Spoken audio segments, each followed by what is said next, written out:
So hello, this is Alan again. So today what I want to talk about is a kind of a very general concept that a lot of beginning students tend to ask. So as a lot of people know, when we talk about structure, we rely not on muscular power, but on structure to basically support the opponent, defend against the opponent, attack the opponent. But we also talk about relaxation. Don't use power, don't use muscular power, don't use force. And there's kind of a dichotomy between the two, because on one hand, in order for you to use structure and be able to use that to resist the opponent or drive against the opponent, you have to use muscle of some sort. There's no way to not use muscle. On the other hand, when people tell you to relax, how do you do that without falling to pieces, right? And it's a kind of a very fine line, but I want to talk a little bit about how to train that and how to think about that. So first and foremost, I want to kind of differentiate when using force, the difference between using muscular force to resist an opponent and using the force to basically stabilize your structure, right? And there's a difference. So what I'm going to do is to compare the difference between the kind of structural alignment and using power to basically fix your structure versus using your power to basically fight against the force, right? Now, if I'm going to apply force down towards him, right? If his structure is aligned, he actually doesn't have to use a lot of power. He still has to use some muscular force to basically make sure that his skeletal alignment is his vertebrae is stacked beneath each other and perfectly aligned. So if he didn't have any muscle at all, any structure at all, the whole thing would just fall down, right? So he will have to use power, but he has to use power in such a way to basically keep that structure aligned so that he can actually channel the force down, right? So the way you want to think about it is, imagine you have a steel rod through your spine, right? And basically what you want to do is stretch that steel rod to the ceiling and to the floor, right? Just stretch it all the way up and down, all right?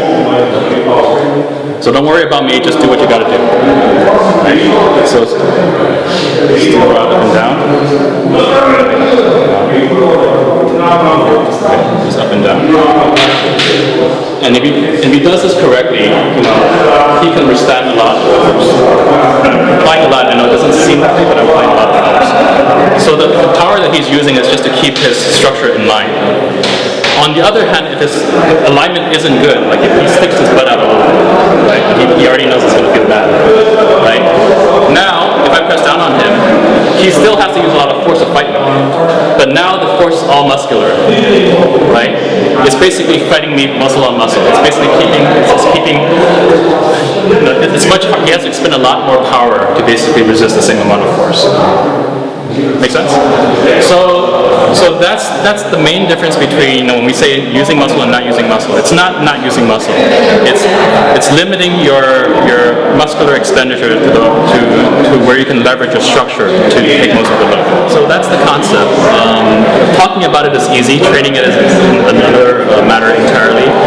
Oftentimes, even though you understand you need to relax and not to use tension, when you tease that with people, when people apply pressure, you inevitably will use more pressure or more muscle than you want. So the way to train that is the way I like to think about it is you want to optimize for one thing at a time, and the two things that you want to optimize for is relaxation and stability, right?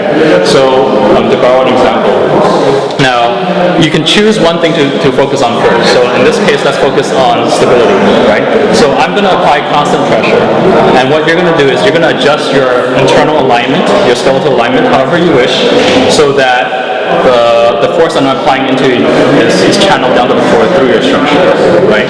And you can play around with this, right? So if I give you constant pressure and your legs are out or your butt is out, you'll feel that you have less stability. If you straighten yourself up, lower your horse, you'll feel better stability, right? So play with that. I'll just give you constant pressure. I'm not going to change, right? And just adjust yourself so that you feel the maximum amount of stability given this force. And tell me when you're done.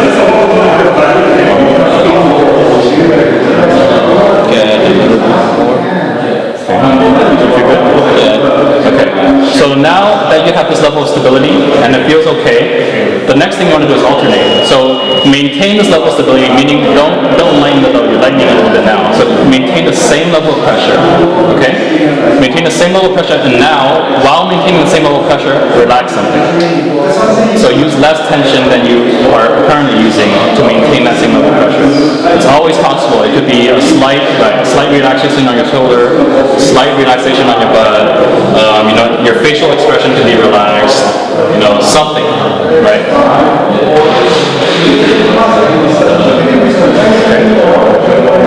So, when you're comfortable with a certain amount of relaxation, then alternate. So now with that same level of relaxation, without adding any more, improve your stability. That makes sense. So the goal is to increase your stability without adding more tension. So you just added more tension there, right? And the way to do that again is micro adjustments in your alignment, micro adjustments in your intent. So play with your intent, for example. If your intent is here versus there, it affects your stability, right?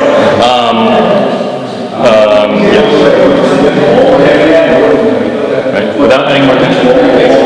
Without adding more tension. Right. So when I say increase the stability, what it actually means, it doesn't mean that you can push me more. It means that I can apply more force on you while you're still comfortable. Right? So what I should be able to do is I'll add slightly more and you should still feel very comfortable. Okay, you feel pretty comfortable? Alright. Now maintain that level of that stability and relax something. See how that relaxed you gave up? So try again.